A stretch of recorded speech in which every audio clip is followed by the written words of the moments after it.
So rarely is there as much reaction to a fourth team player being inactive as there was to Jaleel McLaughlin being inactive last Sunday for the Broncos. And then, of course, even more reaction when Tyler Bidet dropped a well set up screen pass that could have been a touchdown. So offensive coordinator Joe Lombardi was asked about Jaleel McLaughlin on Thursday. And so it's really worth wondering, what is the Broncos' plan for Jaleel McLaughlin, and will we see him again soon?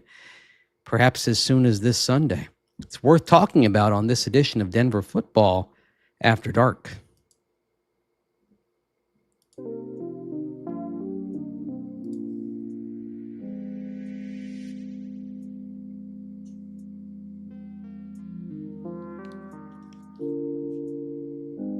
Denver Football After Dark on this Friday morning. You notice a little different background at the start of the show. It's a slightly different end of the week for me here. So, taking a little detour on my way to Indianapolis. But we're going to dive into Jaleel McLaughlin because it was one of the most interesting decisions. And it wasn't altogether surprising when the Broncos chose to deactivate McLaughlin last Sunday. I mean, it's coming down to him and Tyler Bidet. And we know how they prize pass protection, and that's something that Tyler Bidet can do very well. So you knew it was going to be perhaps a coin flip. Whoever was inactive was going to be newsworthy. But the fact that McLaughlin had never been a healthy scratch before, it definitely was notable. And of course, he had that little post on his Instagram story. And then when Bidet had the opportunity, well, I'm going to tell you, it did come up in the press box that, there may have been a few of us watching who said, oh, well, maybe Jaleel would have caught that. I mean, that's just kind of how, Weisenheimer we can be in the press box. I mean, there's no guarantee that Jaleel would have caught that. I mean, that's just kind of guessing. And I'm sure maybe a lot of you may have said the same thing, but there's no guarantee Jaleel would have caught that because it's not like Jaleel catches everything. I mean, there was a one-on-one wheel route in training camp and he dropped it. Beat his man, everything was great, and it kicked off his hands. So Jaleel's not perfect. I mean, he only has one regular season fumble, but his hands aren't infallible, so you just never know. But certainly that was something that was a debate, and certainly Jaleel McLaughlin has a lot more regular season experience than Tyler Bidet. Bidet came into the league sooner, 2022 rookie class, and McLaughlin 2023. But McLaughlin has played 33 regular season games and a playoff game, and Bidet with considerably less experience. So it was certainly noteworthy. Let's start with Joe Lombardi being asked at his press conference on Thursday just why the Broncos went with Bidet over McLaughlin for RB3 in week 1. Yeah, I mean, it's a tough decision because, Jaleel's such a good player. I think most of it was just third down protection and just a little stouter in there. But, it's hard to not have Jaleel up there on game day. But, it was mostly protection. I mean, it came down to it. How often do we hear protection, protection, protection when talking about Broncos running backs? How often do we talk about that? It's a reason why you'll continue to see J.K. Dobbins get a decent amount of touches and snaps, even though we certainly see in week one how dynamic R.J. Harvey is. Harvey, as a rookie, simply has a long way to go in pass protection. So Dobbins being a 6-year vet, well down the line in terms of what he can do. Refined, skilled. Harvey's frankly learning from watching J.K. Dobbins as well. And we all know the last couple of years, pass pro, that's a really big part of why Javonte Williams got the snaps he did. You know, there's the old cliche. I think I've seen it in the comment section a few times. No block, no rock. And the thing is, it's not that Jaleel has not put in the work to try to become a better pass protector. That was his point of emphasis in the 2024 offseason. That was something that he worked very hard on, and he did improve, but there simply weren't many opportunities for him to flourish at that. He didn't get many snaps, but he did put in the work, to his credit. So he continued to do that. And of course, the other thing he did, because he put in the work, but he was still a smaller framed running back. And so his work this offseason was put on some more weight, add some more muscle. Part of that was he wanted to be able to be able to break tackles, which was something he struggled at last year, yardage after contact. You saw in the 49ers preseason game the evidence that that work was paying off. Even though it was wiped out by penalty, he still made the play. That additional bulk should make him better in pass pro, but we haven't had the opportunity to see that in games very much. So it is a conundrum. Bidet, it's still the limited sample size on him when it counts. Late in that Tampa Bay game last year, when he looked terrific, earned that shot that he got the next week against the Jets before that unfortunate back injury that sidelined him until January. So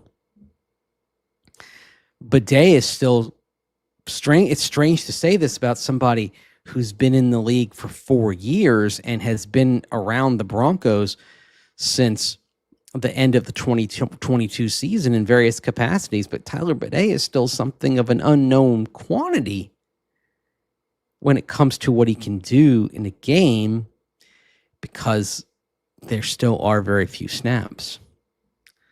But at the same time,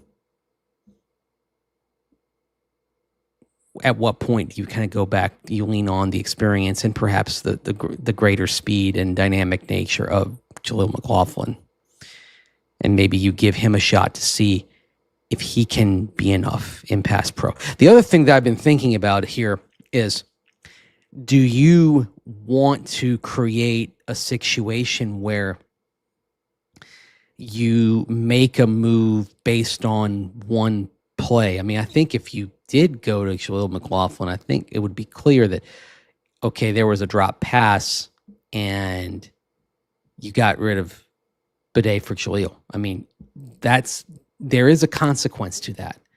If you make that sort of move, then does that mean your running backs are playing, at least your two third guys going for third and fourth team, are they playing kind of with the sword of Damocles always hanging over their head, knowing that one mistake could put them out? And you don't want them playing that way.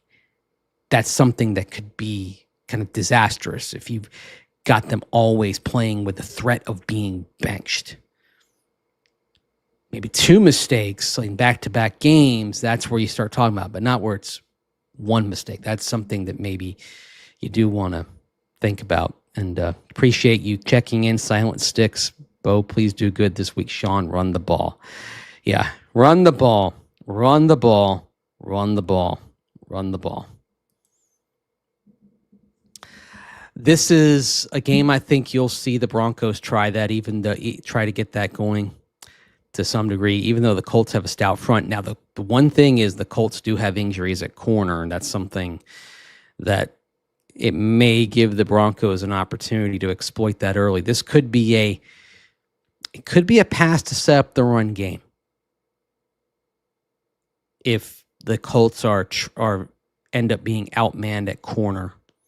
This could be a game where you force them to unclog the box and then open things up, and then you run it down their throat. That may be so. This may be a game where you do again see pass emphasis early, but perhaps the run emphasis comes earlier than it did in this game if things go well. That may be something to keep a potential eye on, especially if we're talking about trying to capitalize on area where the Colts appear to be weak. Interesting question here from Ronald Ortiz with emphasis on running. Is Wattenberg in danger of being replaced with Forsythe? There's no indication of that right now, Ronald.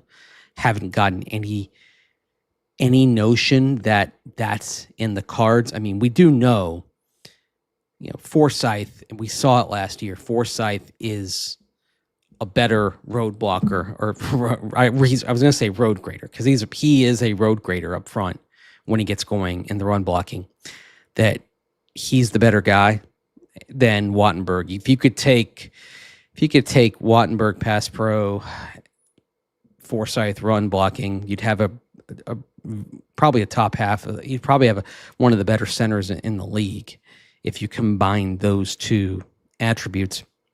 Unfortunately, it doesn't work that way.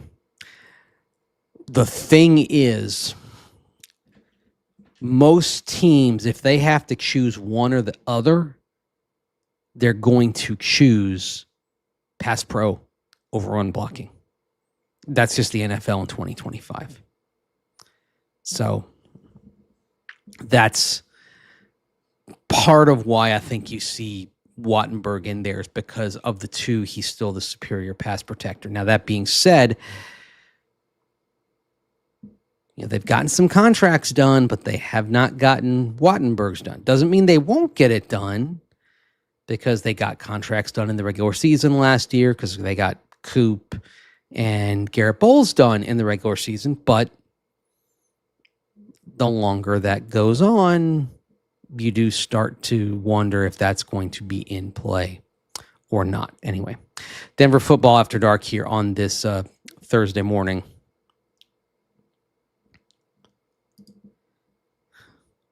Let Davis Webb call the plays. Sean, old school. That's that is something that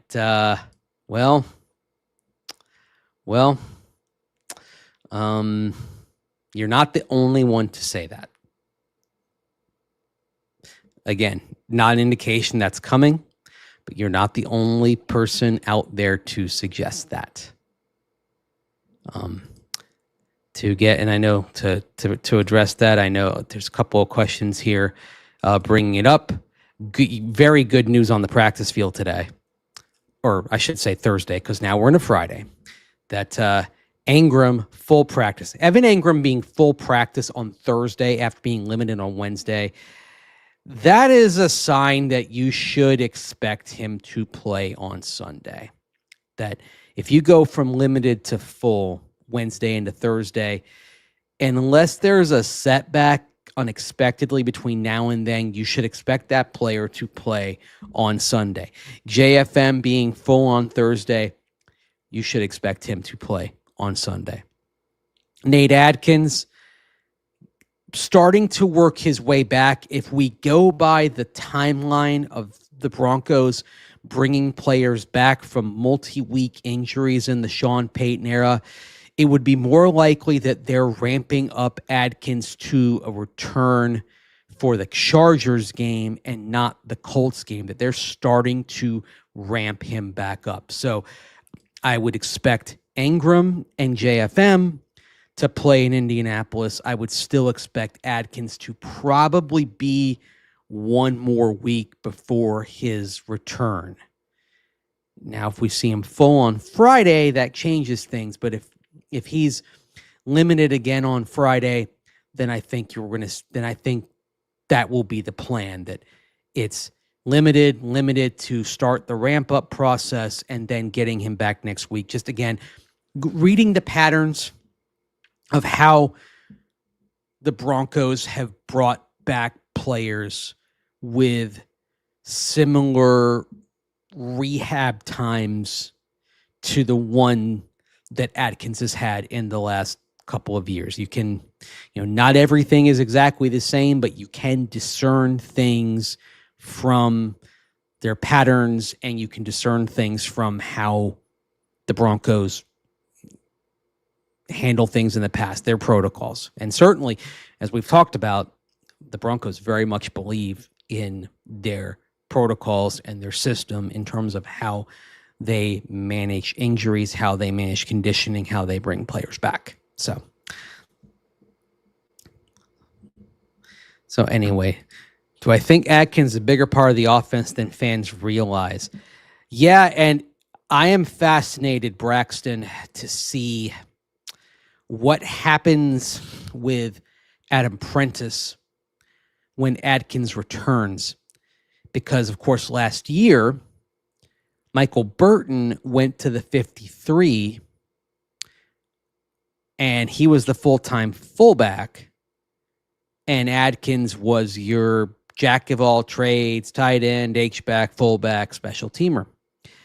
Adkins has continued to develop and get more looks at fullback as his career has gone on. So has he progressed to the point where he becomes your potential primary fullback, and then Prentice just stays on the practice squad as your reserve waiting in the wings? That is something that I'm curious about, because if Prentice is your fullback and then Adkins has the same role he had last year, then that means probably another tight end, most likely Lucas Kroll, is going to be inactive. But we saw last week, even though there was that play with Bo and Lucas Kroll not being on the same page, we saw there was quite a role for Lucas Kroll last week. And Kroll had a very good camp that allowed him to earn his way on the 53. So I'm not sure it's a slam dunk that we're talking about Prentice being the fullback and instantly having him fill the same role that Michael Burton did. It could end up being Nate Adkins, and then have Adkins be the fullback as well as his all-round role, to have Kroll continue to be up on the game day active roster. That, frankly, that gives you more flexibility, more possibilities, more formations. That's something to think. That is something that it would not surprise me to see the Broncos do.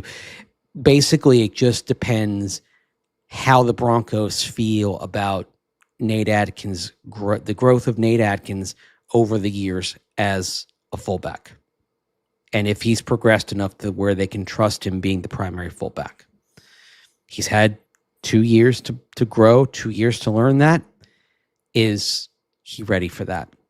If he is, wouldn't surprise me to see the Broncos go that way with their game day active roster. You know what? And I like that you asked the question there, because these things, when we're talking about, basically we're talking about we're almost talking about like roster spots like 38 and 44 3 almost on the game day active roster, but these things are still important.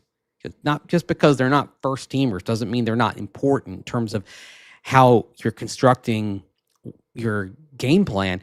And because Sean Payton does so much substitution with his offensive personnel, this does affect greatly what you're trying to accomplish on offense, because he's going to use all these guys and he wants to use them more. I like mini joker. Well, if Marvin Mims is the Riddler, I mean, what's another term that we can use here? I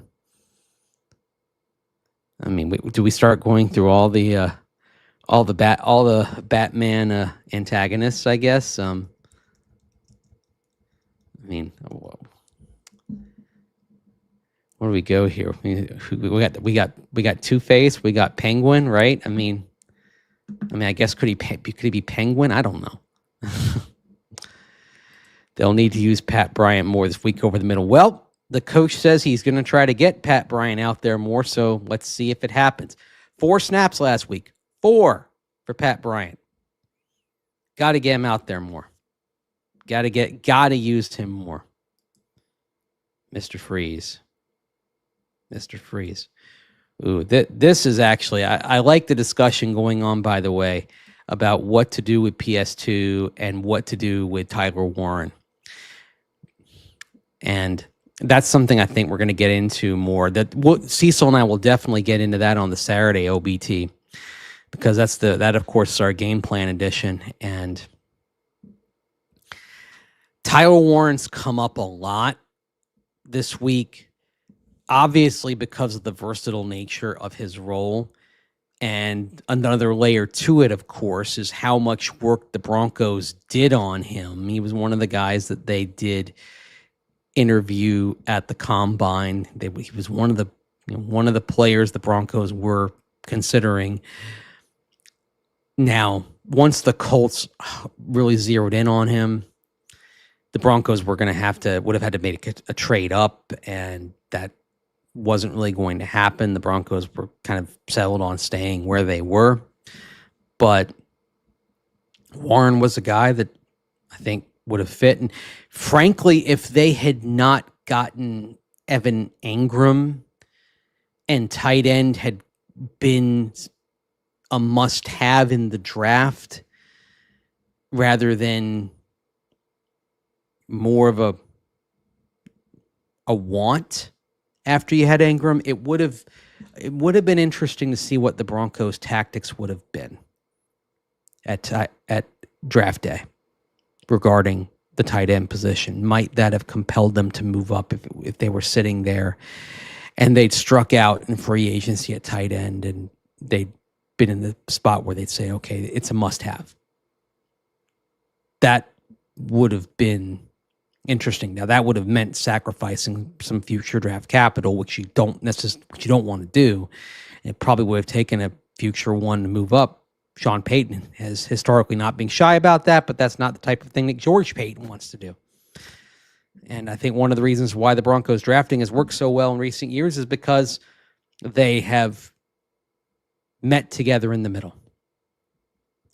So, anyway, the answer at tight ends could be Jaleel Barron. Ooh, maybe. Rookie on rookie, first rounder on first rounder.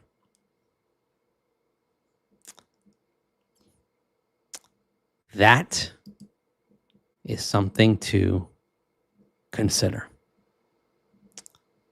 I've heard worse ideas than Jaleel Barron on Tyler Warren.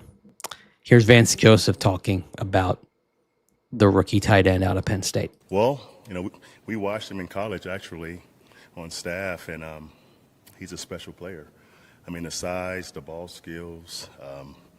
He's got some. I told Sean this. He's got some Taysom Hill in him, right? He can run the football. I mean, he's thrown the football in college. He's a receiver. He's an inline tight end blocker. I mean, he's all around good player. You saw it last week. Obviously in the first 2 or 3 drives. I mean, the plays are being designed for him to make them, and he's making them. So having a plan for that player is going to be critical. Whoa. Taysom Hill in him. Holy cow. Whew. That's where I need the Russell Wilson spicy gif. I would say he's not quite the passer of Taysom Hill, so that's interesting. That's an interesting comp. Barron too small to cover tight ends. I got it. I'm going to push back on that, and reason being, we've seen some unconventional matchups work over the years. I think back to Aqib Talib on Jimmy Graham back in 2013. I think sometimes you have to try something a little bit different. If you're gonna, you can in spurts counter size with speed and quickness, especially, and it's maybe not something you do every game, but something you do to throw a changeup, especially if you haven't shown it on film before. Now, that being said, if you did it once, you might not be able to do it again. So if you do it against Tyler Warren, can you do it against Brock Bowers? That's the question, because the Raiders would prepare for that. But I wouldn't rule it out. Something to try, something different. And Barron's a physical player. Barron will hit. I mean, this is a guy who's played a lot in the box. We saw that at Texas. So he will go in there and put some shots on. He will not back down. He can handle a physical challenge. So I would try that. I would absolutely try that. This is not a guy who's going to get run over. Is Riley Moss physical enough to handle Warren? He has added some weight. That's something that he's talked about. Now, it's weight he wanted to take on bigger wide receivers. Now, that obviously it's a leap going from a big wide receiver to Tyler Warren. But again, it's the whole thing of you counter power with speed and quickness. And Moss does have length that comes in handy as well. You're gonna sacrifice something when you go up against tight end. This is why if you have one of those tight ends, you've always got a conundrum, because you can have somebody who matches the tight end in frame, but not necessarily in speed and quickness, unless you've got a rare, someone rare at linebacker. This is why you were hoping to have Dre Greenlaw in this game. Dre Greenlaw, frankly, signed for games like this. But almost certainly not going to play this game. He's been out the last 2 practices. He was out for all 3 practices last week. So that appears to not be an option. And Mario pointing out, TW pointing out Drew Sanders. Well, yep, not an option. So you have to go with what's there, unfortunately. Drew Sanders is a bust. Kendra, I don't call players whose careers are derailed by injuries bust. That's my thing. If injuries happen, they're not busts. They're just players who had injuries happen to them. And it's just sad, unfortunate, but that's a different category. Busts are guys who just didn't work out. They failed because they weren't good enough. And when they're a bust, it's because it means that they didn't live up to their draft status. So a bust is different for like a 3rd rounder than a 1st rounder. A first, like you could be a 1st rounder and you're a starter for a year and then you're backup for 3 years on your rookie contract, and you're probably a bust because you'd expect a 1st rounder to be more than a starter for 1 year. You could be a 4th round pick, and a 4th round pick who settles in as a rotational player. I'm not necessarily going to call him a bust. So that's just my personal definitions. I don't call guys who are injured busts. So anyway, Sternad could not cover tight ends.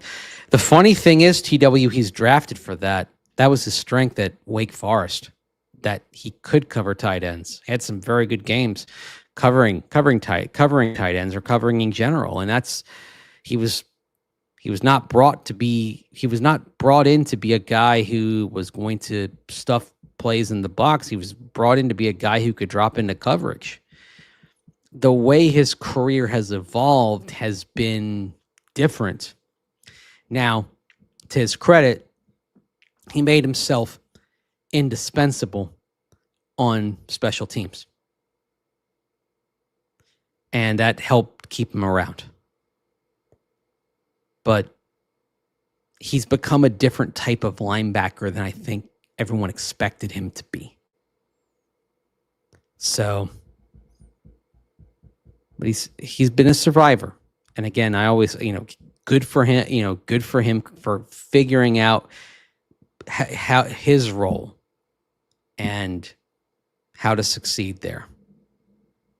He would have been an interesting safety, Michael, because of how, his ranginess.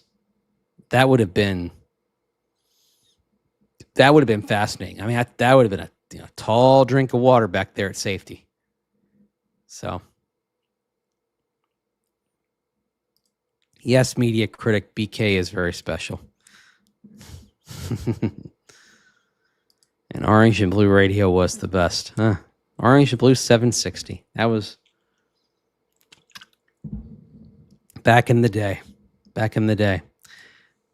Well, definitely Hufanga Mario will be a part of the plan for Tyler Warren, but not necessarily manning up and covering, but somebody who's going to be in there diagnosing and then attacking. So it's not, if you're going man for man, if you're having man coverage, it's not necessarily going to be him. About Lavelle Bailey, he'll rotate in. I don't think you're going to see him be a primary option, Donald, on Tyler Warren. Just someone who rotates in from time to time, but not a primary option on Tyler Warren. That would be, I think that would probably be a bridge too far for him at this point to be a primary option covering Warren. I'm not sure, for a matchup that prominent, I'm not sure you're talking about trusting that to a guy who's a practice squad elevation. That seems a bit, that seems like you're overthinking that a little bit, if that's the plan, if that makes any sense. So, am I on the road? Where's the pants? Yes, I'm on the road. I am. Like I make a detour when it's a Midwest trip, so it's catch up with the family with the part of the family in Wisconsin, and then on Indianapolis. So I flew into Milwaukee on Thursday night, and I'm in a hotel near the Milwaukee airport right now, and then I'll go over to Madison on Friday, and then down to Indianapolis on Saturday. So I have a drive in front of me. So you'll see all my shows you'll see this show Friday from the home studio. And by the way, if you're still watching, Friday's show will probably be a little different. And I should have said this at the beginning, but I'll probably put a little note as well in the comments. Friday's show is going to be different because I'm probably going to pre-record it and not have it be live, because I have a long drive on Saturday and I have to make it early because I've got to do a stand-up video in Indianapolis somewhere. I haven't decided where in Indianapolis I'm going to do it, but I have to get down there and shoot a stand-up video, so I've got to hit the road very early Saturday morning. So what I'm going to do is I'm going to take some questions from the comments down below on YouTube. So I'll say it at the end of the show as well. Leave a comment, and I'll take some of the best comments from down below there on YouTube, and I'll basically do a little graphic, pop them up, and I'll answer some of them on the Friday night, Saturday morning game preview edition of Denver Football After Dark. But it'll be a little different because I probably won't be taking live questions, because I'm probably going to put that in the can earlier in the evening, and then we're going to run it on, pre-recorded, and then run it here late at night. So it's going to pop on here, late in the evening, like always, but I will probably be asleep when it's running. So just that's the public service announcement here for this. Mace loves St. Elmo. Yes, I do, because I like shrimp. I'm a seafood guy, and I like shrimp, and I like the cocktail sauce. Do I think they'll activate Murtaugh, the Australian tight end? No, I doubt it, unless there are a bunch of injuries at tight end. Just like last year with Thomas Yasmin, they didn't activate him. I think it's very unlikely you would see Murtaugh play this year. You take advantage of the extra spot that you get on the practice squad for an international player, have him around, and see what he can do. You get him in for a year, see how he does. If he makes enough progress, you bring him back. If not, you move on. That's basically it. But I do not think, unless you have basically 2 or 3 injuries at tight end, I don't think you will see Murtaugh play this year, realistically. Do I think we'll see more of Pat Bryant this game? Yeah, more than 4 snaps. Much more. The question is, will he see the ball? I'd like to see him get involved. I mean,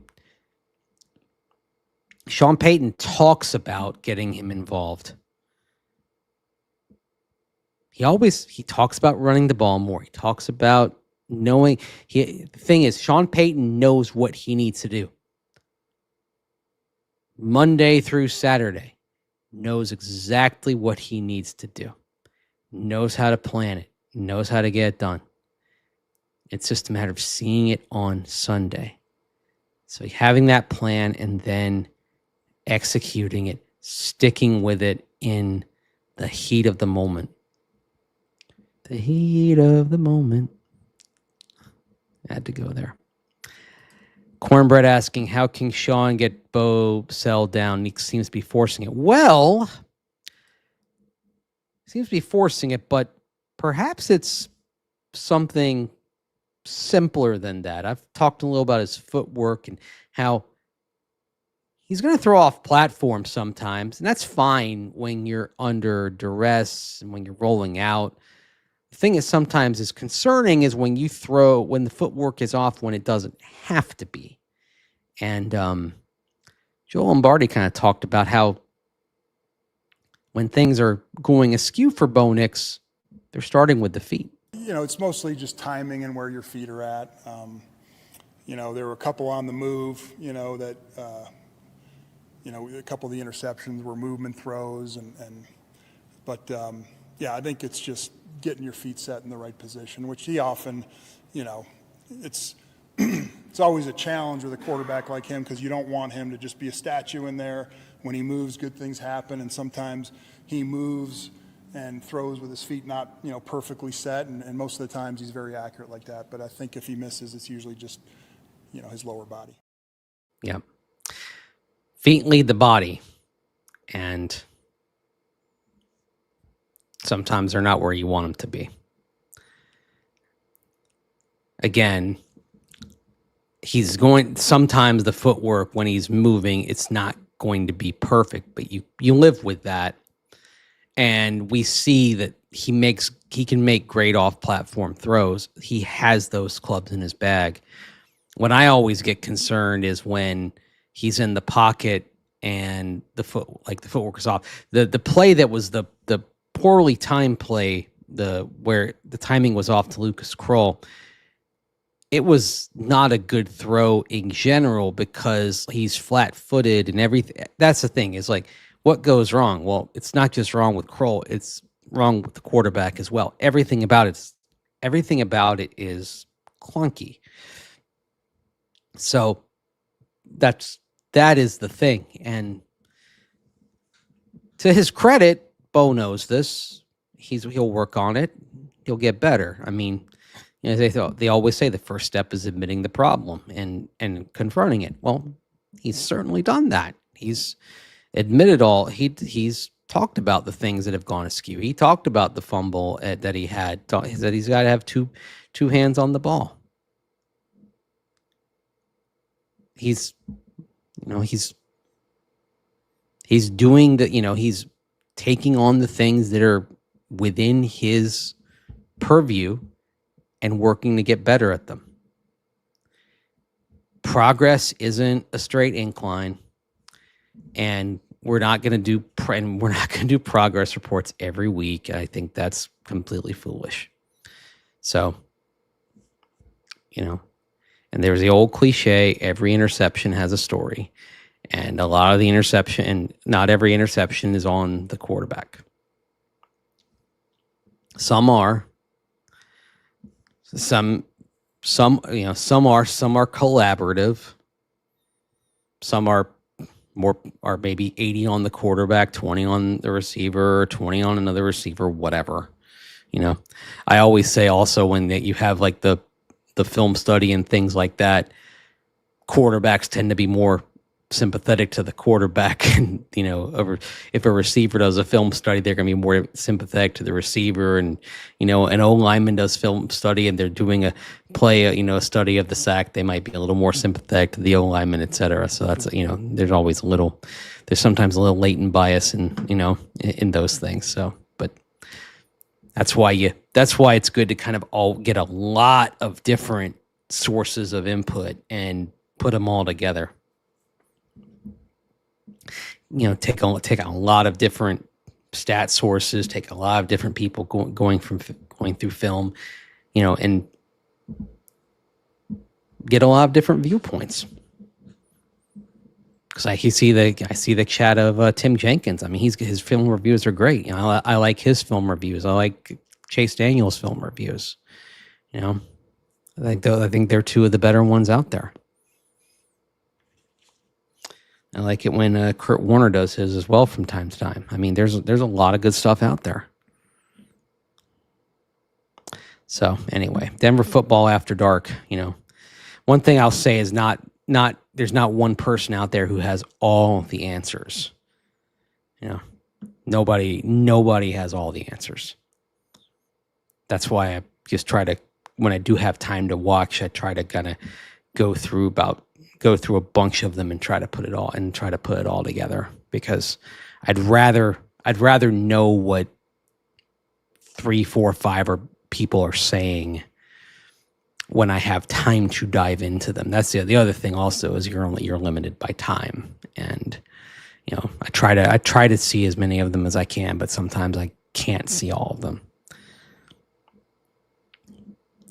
Anyway, yeah, Brian Baldingshaw's really good too. Like that's one he's one to watch as well.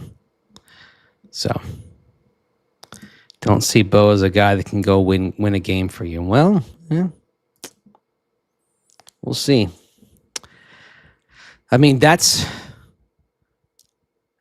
you have the elite tier of quarterbacks are the ones that can elevate everyone else around them.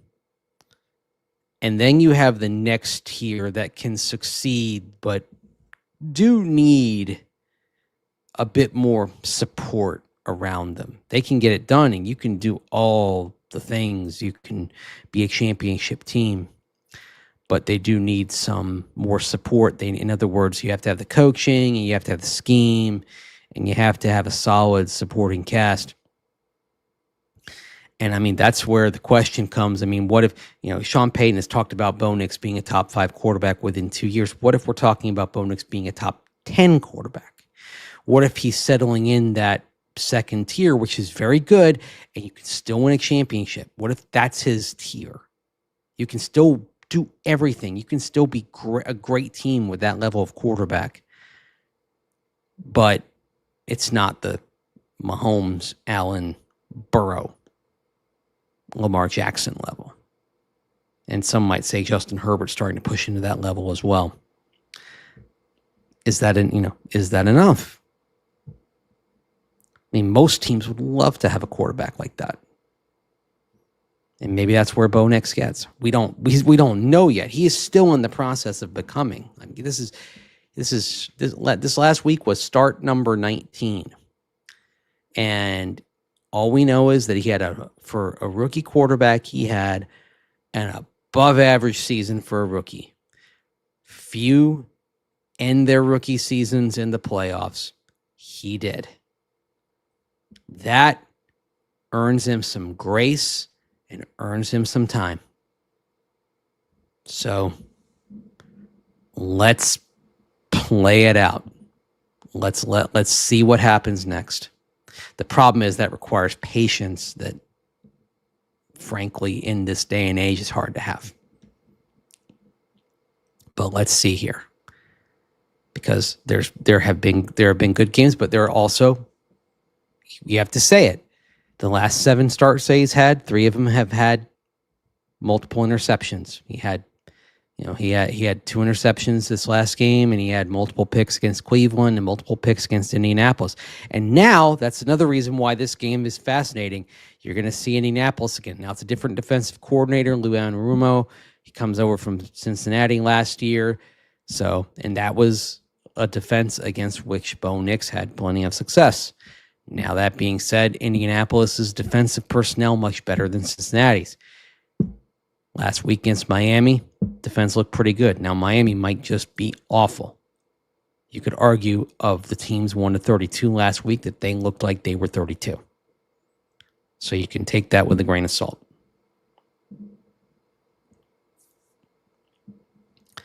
So,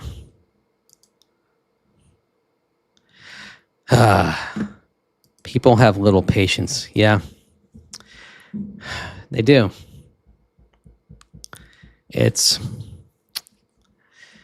And yet, and the thing is, his work in starts 1-18 earned him time. That's the thing.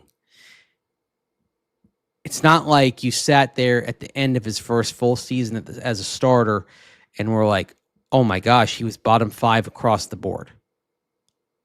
He was, by the end of the year, you were looking and saying, okay, he was pretty solidly mid-tier across the board. For a rookie, mid-tier across the board, considering that the first quarter of the season, he was down here. So even with that first quarter of the season being here, he finishes mid-tier. That's progress. That's palpable progress. And then you have the team accomplishment along with it. I think, that earns you some grace and patience.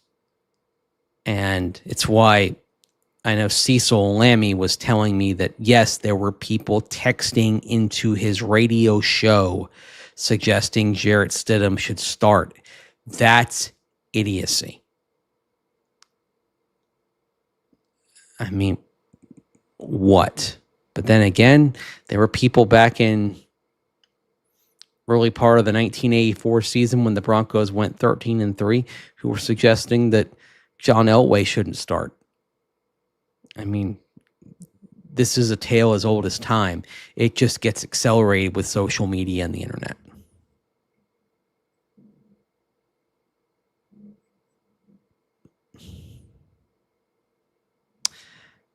Denver football after dark. Give Bo week till you're going to give Bo week till week 6. Oh, well, I guess that's better than saying week 2. But I think after last year, I think it's fair to. I'd say I say the only progress reports should be no more than quarters, but it's his for the year. It's absolutely his for the year. Is Jordan Love better than Bo Nix? Well, he is right now, but he's also more experienced. I mean, he's in his third year as a full-time starter. He's been a part of a team that won a playoff game. He's been in the postseason twice. He should be better than Bo Nix. And at this point, he is better than Bo Nix. And there's no shame in that. So that's okay. Sean hates progress reports. Yes, yeah. So just everybody kind of what we're going to do here, and what I'm going to do on Orange and Blue today, is we're going to talk about the performances week to week, but we're not, because that's the news. That's what's happening. But we're not going to do a stock watch, and we're not going to do grades, and we're not going to do that sort of thing. Just going to talk about the performance, and then we're going to talk about it in the greater context of how he's doing and where he can go. That's it. We're not going to do progress reports here. Though there are plenty of other places that can do that. Jordan Love, yeah, and there you go. Eric, that's a great point on Jordan Love. In fact, when the Packers came to Denver in October of 2023, you remember the Broncos were 1-5 and the Packers weren't much better. It looked like two teams going absolutely nowhere, and Jordan Love did not appear to be much at that point. Broncos beat the Packers late. That starts the Broncos on a winning streak, and eventually the Broncos get over 500. The Packers lose that game late. Remember, it was a really bad holding call that stopped the Packers' drive, and I've done a what if about if they don't call holding and the Packers win that game and the Broncos drop to 1-6, do they make trades a week in advance of the deadline? And then do they not beat the Packers? And does Russell Wilson actually get benched at the bye instead of them sticking with him? It changes the outcome of that season, and it might literally change who the quarterback was, because there's a scenario where if the Broncos lose that game to the Packers, that season gets out of control, and the Broncos do have a bad season, do have a 4-13 type record, and they do pick in the top 3. And if you've all have seen the excerpt from the Seth Wickersham book, where there's a reference to how Sean Payton starts zeroing in on Penix, Nix, McCarthy, once he's realized he can't get Caleb Williams or Drake May. So think about that for a moment, that if Jordan Love and the Packers, they don't have that holding call and they drive to a game-winning field goal, it's possible that there's a path that leads to Russell Wilson getting benched and Jarrett Stidham playing the rest of the season, and that season really devolving that Drake May's your quarterback right now running this offense. Anyway, but Jordan Love didn't look great. But after that week, he started putting together, and the Packers were a playoff team. Anyway. But once Sean Payton knew that Caleb Williams or Drake May were impossibilities because they weren't going to be able to trade up for a top 3 pick, then it was, okay, I've got 3 choices: Penix, McCarthy, or Nix. Who's the best? It became Bo. And now Bo's a Bronco.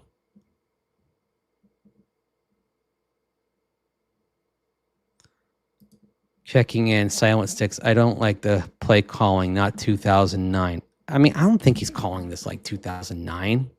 I mean, there's some play designs that he's using that are, frankly, that are pretty modern. So I think he's kept up. I mean, he had top 10 offenses all the way through the 2010s. He as recently as 2020, he was seventh. The Saints were seventh in the league in DVOA, and that was a season that was part Drew Brees, part Taysom Hill. So, I mean, the big thing is he hasn't had a top 10 offense since Drew Brees.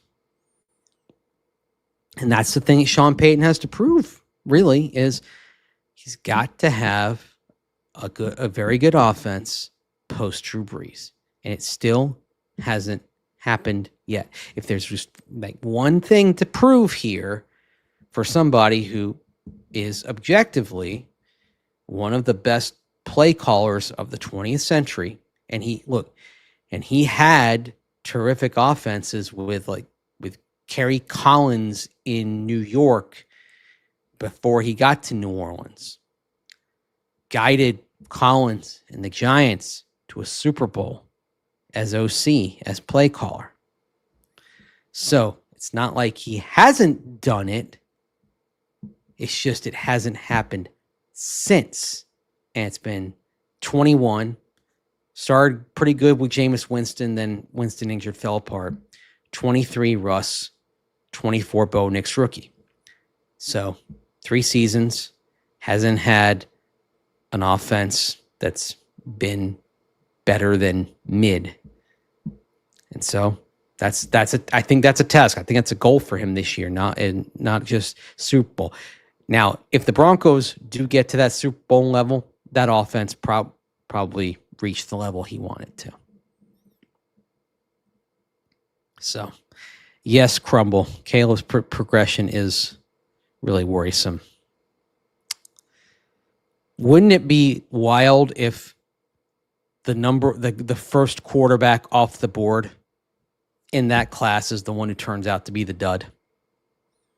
That all the others end up having pretty good levels of success, and Caleb Williams is the one who's the dud. I mean, Jaden Daniels looks like he's going to be terrific. I've seen more positive than negative so far on Drake May. McCarthy, way too early, only one start. There's been some promise with Penix, and I think there's with Bo Nix, I think there's a little bit of overreaction in the moment, but the body of work is pretty good. And where he is after 19 games, I think you have to be pretty happy with it. The Bears might have gotten the dud. The Bears might be just cursed at quarterback forever. You know, I mean, what have they had since Sid Luckman? They had a few years of Jim McMahon before injuries took their toll. They had, Greg Landry, Vince Evans. They had Steve Walsh for a minute.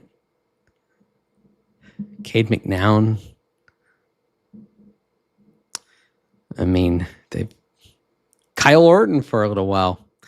Actually, you could make a legitimate argument that the best quarterback that they have had since Sid Luckman is none other than Jay Cutler. Seriously. He was actually pretty good for them. He did get them to an NFC championship game. And then, of course, didn't make it through that. They had to play most of that game with Caleb Haney. Absolutely crazy, but did the Bears get a dud? The Bears helped create a dud. I think maybe it's a little column A and a little column B.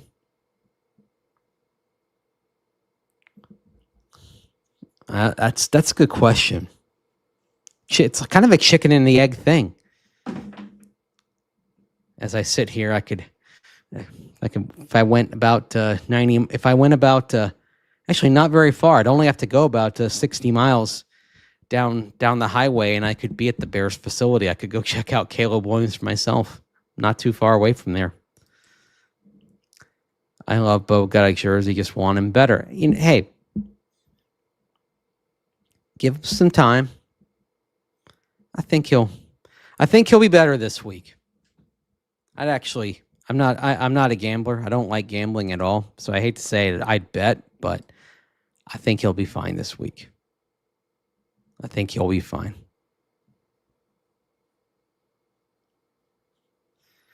Oh boy, we saying that. Yeah, I agree with you, Crumble, about the age thing. And quarterbacks, you also have to the thing with quarterbacks is age. The age thing is different for them than other players because what we're looking at now is quarterback prime years. It just functions different than other positions because quarterback primes go into the late 30s now. So it really doesn't matter when you're talking about a quarterback getting him quote unquote overaged. That's really kind of irrelevant. So, I mean, I don't care if you draft a quarterback that's 24. I'm like, I don't care. And you're going to see more of that as things go on because you'll see more quarterbacks stay in college because of the money they can get through NIL. There's less reason to turn pro because you can cash in if you keep bouncing around from school to school. I mean, maybe, and you may see more situations like Cam Ward as well, where you have a quarterback who's off the radar, and then they succeed and they move up a level and they move up another level. I mean, Cam goes from Incarnate Word to Washington State, and then he gets to Miami. He bounces up level to level to level.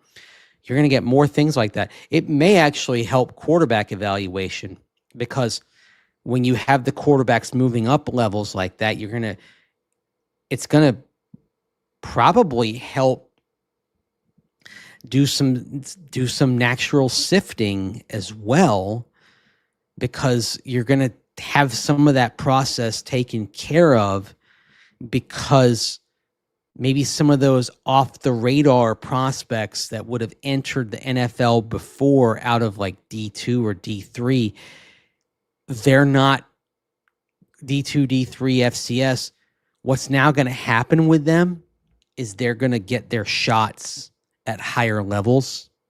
And so you're going to get a better idea what they can do coming out of college, because it won't be that they just stay down at, say, FCS forever. It's like, oh, they'll go take a year to move up and, at the very least be in like the American or what the Pac-12 is going to be, or maybe even go higher and be in the ACC or the Big 12.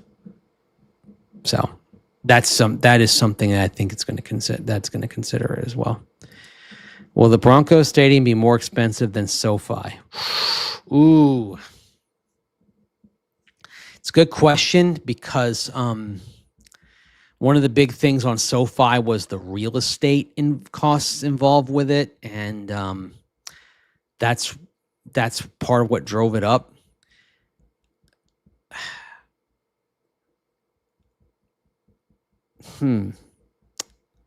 I'll bet you if we start talking about the entire development, it'll end up being more expensive.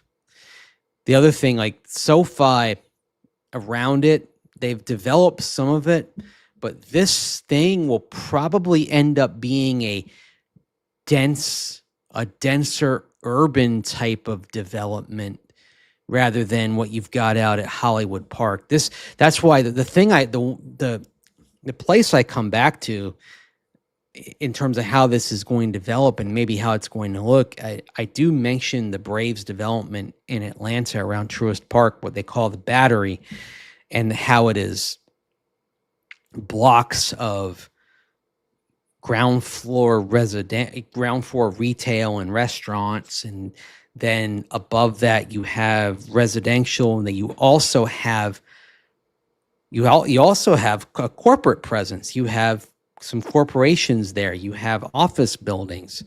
You even have about a 3,000 seat theater to host concerts and things like that.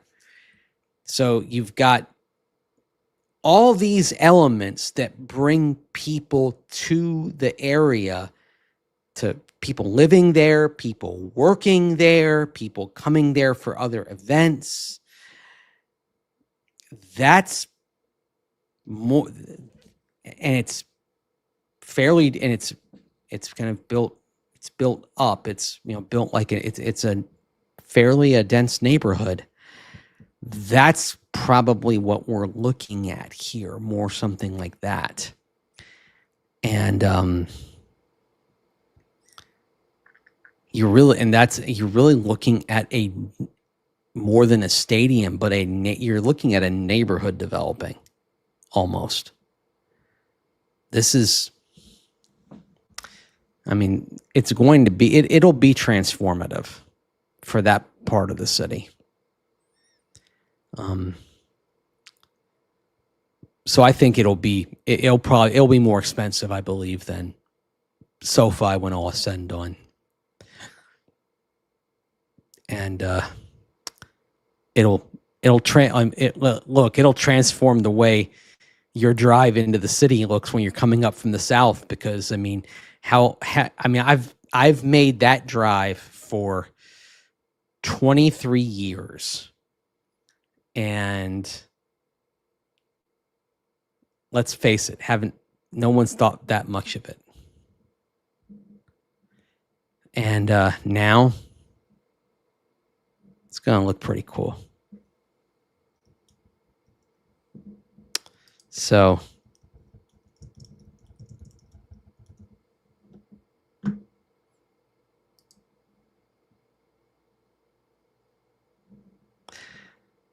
hang on here. So Denver football after dark here. I want to take a question here. Why is Indy wearing white at home? I mean, they're just saying it's white out. That's what it's their thing. They're just the whole promotion is, I'm reading this off their website. The team will don its iconic white on white uniform featured in its Super Bowl 41 win and encourage fans to join in to create unstoppable home field advantage. So yeah, they're gonna wear white. That's their choice. It's just what they want to do. Are the Broncos not giving us a uniform schedule this year, announcing week to week? Yep, that would appear to be the case. Like, team president Damani Leach said on July 26th that they would announce a uniform schedule, quote, shortly, unquote, and they changed their mind. I don't like it when you say you're going to do something and then you don't do it. It was disappointing to me. Don't like that. Like, just if you're not going to do it, just say you're not going to do it. Say you're going to do it week to week. Don't make the promise and then do something different. Just say you're not going to do it. That bothered that. I know it's a little thing, but it bothers me. And part of it is because the uniforms are weirdly important to me, but that bothered me. I didn't like that at all. What's with it? I don't know. I don't know. I don't know why they changed. I don't know why they did that. I think it's good to do that because fans plan what they're going to wear, and fans that are traveling from other cities. And in some cases, hey, fans are flying from Denver. They follow the team on the road, or they're driving in for this game from other cities. Fans are packing jerseys based on what they think the team is going to wear. And if you don't announce what they're going to wear, they don't know what to pack. So you should do it for them, if nobody else. So I don't like that. I think it's annoying that they're not announcing the jerseys. Yeah. See? There you go, Braxton. Yeah. So not my favorite thing, but again, like if you weren't going to announce it, just say. Don't tell us shortly and then don't do it. Yeah. Mace didn't like that at all. Ticked me off. Probably don't want to wear jerseys they lose in. Well, the thing is, they're limited on like how many times they can wear the throwbacks and the blues anyway. And the other thing is like the jerseys, they declare those to the league anyway. Like the league knows. Now, pants and socks, you can mix those up. The league, it's weird to me how the league doesn't give a flip about pants and socks. They're so persnickety about so many things, but with pants and socks, you can just kind of do whatever the heck you want. They don't care. You know why that is? Because they don't sell pants and socks. They sell helmets and they sell jerseys. That's why they care about those things, because they sell them. There's money involved. Money. But because they don't sell pants and socks, do whatever you want, because we're not making any cash off those, baby. Always follow the money. That's what we learned anything from all the president's men. We learned follow the money.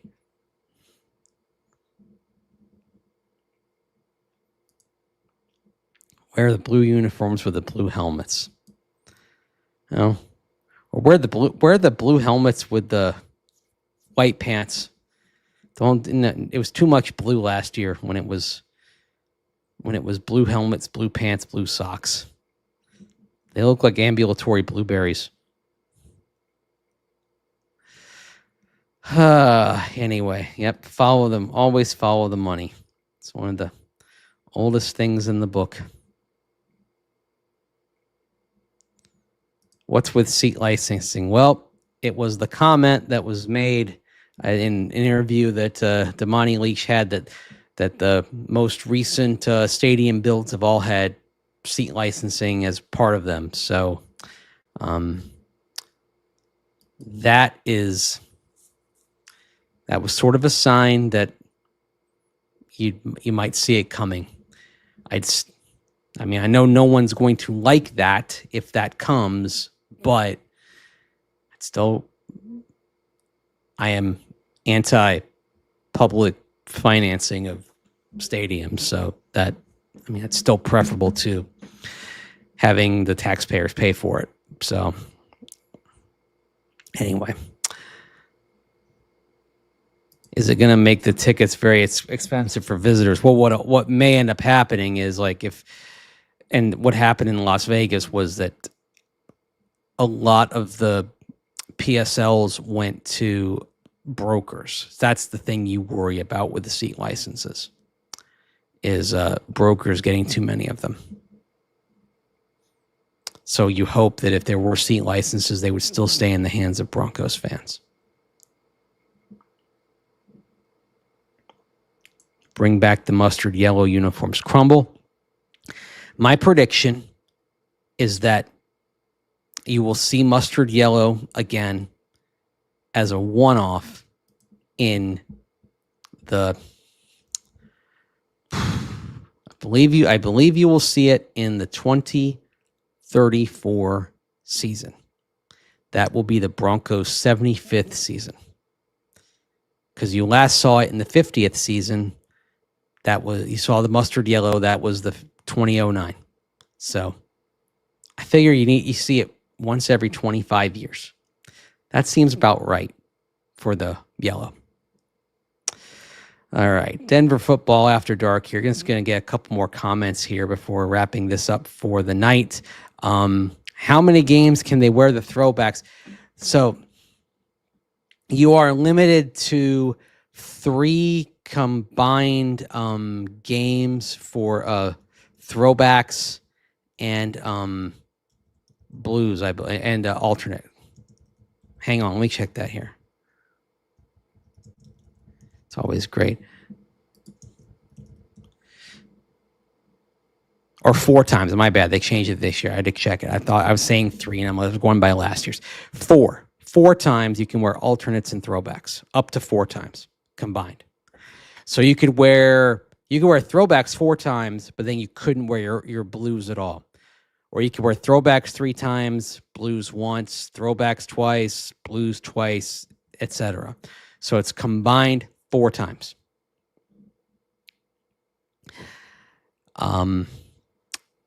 Now, the alternate helmets, the white helmets, you can wear them with any uniform now. You can wear them with white. You can wear them with orange. So there's not a limit on that. So, I mean, if they want to wear white helmets on Sunday, they could. Now, they won't. That is actually one thing we do know is they're not wearing white helmets on Sunday and they're not wearing throwbacks on Sunday, because if they were, they would have been wearing those helmets in practice. See, that's the one thing we do know. We would get a hint on the helmets in practice because they'd be wearing them then. So we know that. We're not going to see the alternate. We're not going to see white helmets, and we're not going to see throwbacks. So anyway, go back to the throwbacks. A lot of people think that, but I think they want to keep the throwbacks as something that's special. So anyway, on that note, I'm going to bring this edition of Denver Football After Dark in for a landing as we wrap this up with some uniform talk. Always one of my favorite things. It's a good place to wrap up the show because it's kind of esoteric and, you know, it's not for everybody. A lot of people don't care about the uniforms. So that's why it's good to have it kind of at the end, because it's really extrinsic and, you know, doesn't really matter in the course of winning and losing football games, but it's cool. What do I think of the orange wall pregame? I love it. At the South stands, people holding up the cards. Love it. It's fun. Gets everyone into it. Took some pictures of it last game from the press box. Keep doing it. It's awesome. So anyway, appreciate you joining me on this edition of Denver Football After Dark. Like, comment, share, subscribe, all the things. If you've enjoyed this sort of conversation, tell your friends about this channel. Appreciate all of last couple of months. Means an awful lot for you, helping grow this channel, grow the audience, and you being here with me for this.